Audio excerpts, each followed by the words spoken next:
version 0.2 of the SOS-Plugin Link with Unreal Engine 5, and I've added the player data. You can do all sorts of things, get the data into some graphics, play it out, but I just made a simple hologram of showing where the players are on the map. So if I play it, you see the different players, and that's basically it. But there's way more data that you can get, obviously, and I'm just going to show you how to set it up, and after that it's up to you what you're going to make with it. So when you're in Unreal Engine and you download the plugin and you have the plugin activated, so the SOS-Plugin Link, and you need to have version 0.2 to get the player data, we're just going to make a new actor. So blueprint actor, I'm going to call this SOS link. You can call it whatever you want. And then we go to the event graph. And within the event graph, when begin play, we're going to do SOS plugin WebSocket URL. Give me a sec. So in my case, I'm running it locally. I'm just going to put it in here. Then we're going to promote this to a variable so we can use it later.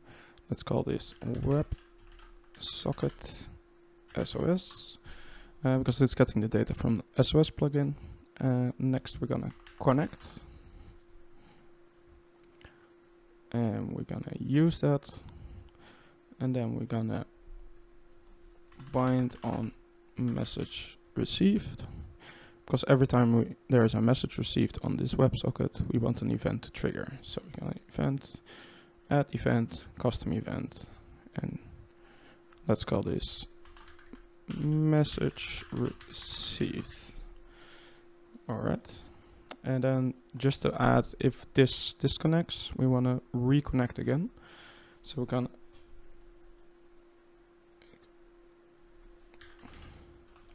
gonna add a node with is connected. Oh, sorry for that. And then we can do a branch, and we're gonna do, if it's not connected, we want to connect. Oh, we want to just connect again. Oh.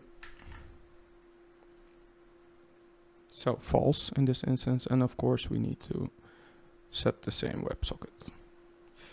Cool. Now, in the previous version, we had the SOS-Plugin Game Data Converter. Nothing really changed there, just on the back end a couple of small tweaks.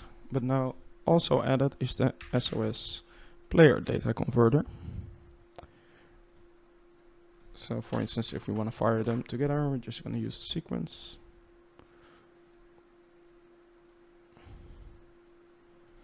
And we're going to plug this in, and the same data goes in here.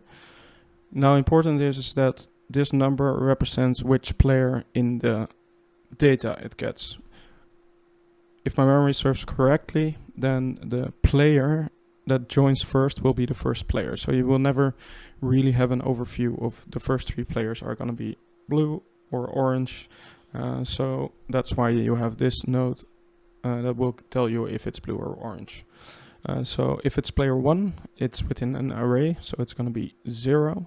And if it's going to be player 2, it's going to be 1, 2, and 3.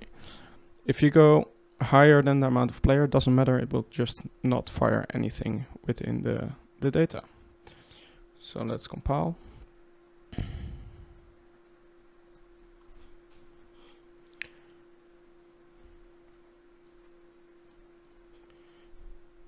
Drag in the actor that we just created, and let's do a print after this.